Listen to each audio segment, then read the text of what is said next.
Here before, members and friends, I'd love to talk to you about this exhibition, but Alan's going to be doing that. But really I want to just talk about how beautiful it is, and I really do want to thank a couple of people. PJ, you saved me, because I had a hole in my calendar, and I needed some work for March, and thank you very much for stepping up at short notice. And I have to also thank Sheila Pomeroy, Heather in the room, because she was playing harp earlier on, and of course yourself for hanging this show. It looks fantastic. Oh, thank you.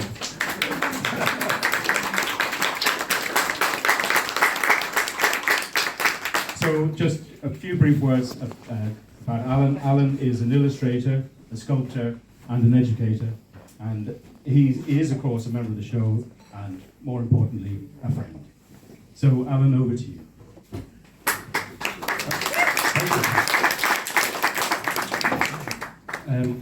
These microphones are a new addition to the club, and the unfortunate thing about them is that I need to have one hand to kind of wave around and one hand to hold the microphone, so I can't have a pint hand anymore. put that down. All Marcus is for. Huh? That's what Marcus is for. Yeah, we need one. I need one of those hats, you know. 2 years ago, almost to the day, I had an exhibition here in this room, and PJ launched it for me. So this is kind of a mirror image of what happened 2 years ago. 2 years later, I finally get my chance to get my revenge for all the awful things he said about me that day. No, I am joking, of course. I hold PJ in extremely high regard as a person and as an artist, and I consider it an immense privilege to consider him a friend and a peer. I came in, for the last kind of 10 years or so, I have had a studio in the same building as PJ, so I get to see firsthand the dedication and the craft and the sort of earnest application that goes into his work, and the love, dare I say it, that goes into his work. And it really is a thing to marvel, and so I'm quite familiar with his work, but I hadn't seen this particular collection. I didn't know what specifically was going into this exhibition. So I came in earlier today just to have a look around before people started arriving, and I was struck by a thought when I was walking through all this and looking at all this work. And you very often hear the word contemporary used, in the art world, with reference to art and to do a piece of art. And those of you who know me will know that contemporary is one of my least favourite words in the English language. There is a far, far more noble quality that artists can aspire to than the quality of contemporaneity, and that is the quality of timelessness. And timelessness in art is often misunderstood to mean like old-fashioned or anachronistic in some way. But what timelessness actually means is enduringly timely. So timely with reference to the present, timely with reference to the past, and timely with reference to the future. And PJ's work has this quality in abundance. And it's independent from the subject matter of the work. It's something in the soul of the work. And it comes from the cultivation of skill and the pursuit of beauty and the insight in the work. And PJ's work has all of these qualities. And I think when you walk around and you look and you see the value in this work, whatever way it moves you, whatever kind of magic you're seeing in the work, because it has this timeless quality, your children will see the same magic in this work, and their children will see it, and their children's children's children's children will see it. And it's such a wonderful thing. It's so rare. It really is to be cherished. And the technical qualities of this work is obvious for anyone to see. Like PJ's mastery of such an array of different media. There's drawing, there's watercolor, there's oils and so on, and a different array of subjects. I kind of think, in some ways, I love this club. I love being here, but like, why am I not giving this speech in the National Gallery or in MoMA or in the Louvre or in the Uffizi. Might get carried away. I am quite serious. Such is the quality of the work and such is the value in it. And I won't.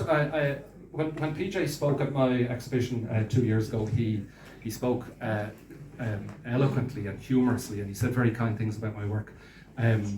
He also, and I'm kind of trying to emulate that, I suppose. He also didn't speak for very long, and I've been told to emulate that as well. So I'm going to wrap up before I go on for too long. But there's one kind of final, quite serious thing that I want to say, and that is that flattering words from me are not going to keep PJ Lynch in the outrageously lavish lifestyle to which he is accustomed. So, as you walk around this exhibition, if you see something that really speaks to you, and you think about, that you may purchase it, you're getting twofold value. The first is what I've explained about this quality of timelessness, that it will impart its magic, not only to you but to the people who come after you, that you might leave it to. But also, simply, an investment in real art is an investment that gains value, and this work is exactly that. So, when the wicked witch of the West, Donald Trump, destroys the world economy, you will be able to trade your PJ Lynch art in for magic beans. So I would urge you, please, if you think about it, if something speaks to you, please think about making a purchase. And there are sketches and preparatory work over here on the table, sort of unframed as well, and they really are beautiful. They're just as beautiful as the work on the walls. So have a look through them and enjoy it. It really is a remarkable show. Congratulations, PJ. Thank you. Thanks so much.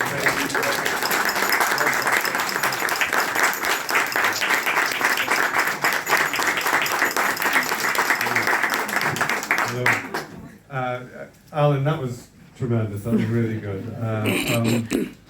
I have a little list of all the people I have to thank, and Alan is at the top of it because when I asked him to make the opening remarks, I knew he was going to do a great job. I've seen him doing various speeches before, but it's lovely to hear that, and he put a lot of things into words that I hadn't thought of with a different perspective, and comparing my art to a kind of new Bitcoin for the Trump era.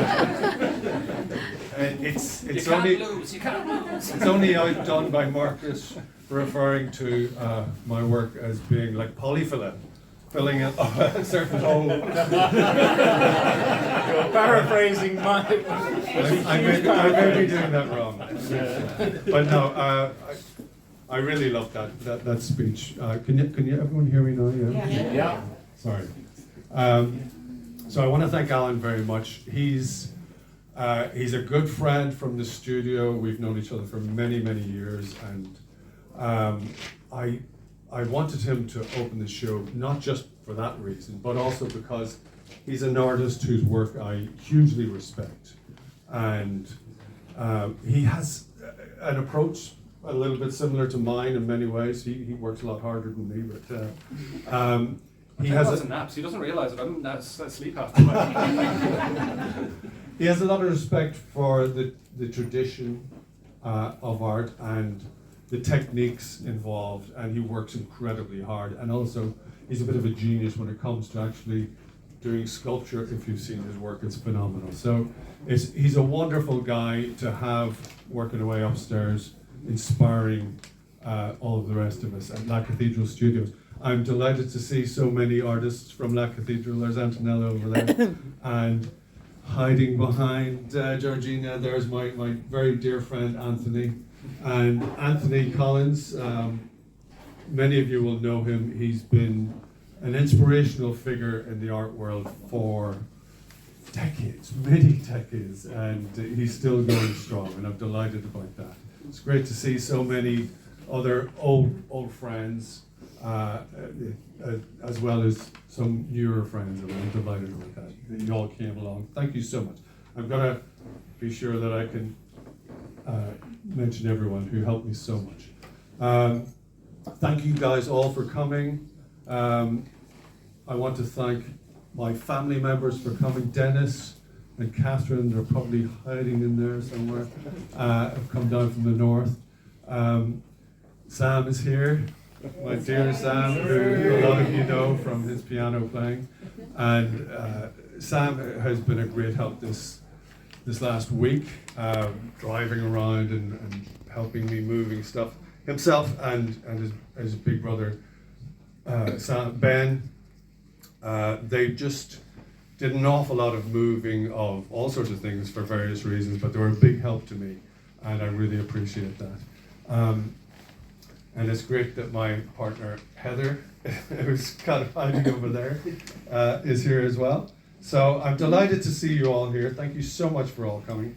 I want to thank everyone from the club, Marcus, Mary Louise, Sheila, Philip, who's just amazing, and for all the work he does in the club. My old pal Brian is here somewhere. He was threatening to make a speech. And Mary and Trish, the whole of the gang involved with the club have done so much great work here to make the club what it is today. It's just, and I'm really proud to be a member, and it's great to see so many new people joining as well. So I'm thrilled about that. I want to specifically thank people who helped with the show. I've already mentioned Sam, the taxi driver, who did so much. Zolt did some lovely framing for me. Ronan and Teresa, who are my great pals, and they're constant support, and they're always giving me great advice because they know a bit about running galleries. And most of all, I want to thank Heather, who worked extremely hard over the last week, helping me to pull this thing together and cleaning pictures, typing out lists, doing all sorts of things. She's just brilliant. And you may have even heard her playing the harp so beautifully as you were coming in. So for Heather and all the folks that helped, I wish you'd help me with a round of applause. Thank you so much.